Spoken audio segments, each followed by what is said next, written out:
இன்னும் இந்த இடத்துல உயிரோட நின்றுட்டு இருக்கீங்க. அத்தி, நீங்க ஓட்ட பிச்சையில தான் என் உசுறு பொழைச்சு கிடக்குன்னா அந்த உசுறு பீக்கு சமான வேணாம். வாங்க, நேரம் மோரி பாத்துருவேன். யாரும் வரீங்களா? அம்மா சோடிச்ச கேஸ் தானே, வாபஸ் வாங்க. எது சோடிச்சு கேசுங்கிறியா? என் நிலத்தை விலை பேசுறியா? நான் கொடுக்கல, பெரிய மனுஷன் அருவாளால இங்க அருவாளும் பேச பாயும் பேச. இப்ப சொல்றேன், எல்லாரும் கேட்டுக்கிறங்க. சொல்லுங்க மாப்ள.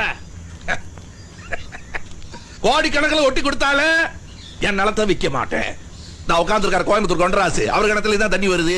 அம்புட்டு தண்ணி தான் எடுத்தா அவர் கிணத்துல வாங்கி குடிச்சுக்கிற வேண்டியது தானே. அவர் விற்பாரு எதை வேணா. எதை வேணா விப்பானு என்னையவா சொல்ற? இது பெரிய மனுஷன் உட்கார்ற சபை. என்ன இது பெரிய மனுஷன் உட்கார்ற சபைக்கிறியா? நானும் அதான்யா. இப்ப சொல்றேன், கேட்டுக்கிறேங்க. இந்த பஞ்சாயத்துல வச்சு சொல்றேன், என் சொத்துல கொஞ்சத்தை பொதுவுக்கு எழுதி வச்சிடுறேன். நாயக்கரையும் எழுதி வைக்க சொல்லுங்க. பெரிய மனுஷன் ஒத்துக்கிறேன். ஏ மாப்ள, என்ன பேச தெரிஞ்சிட்டு பேசியா? பொதுக்கு இதுக்குன்னு பேசிட்டு கொட்ட போறேன் துடுப்பேன்.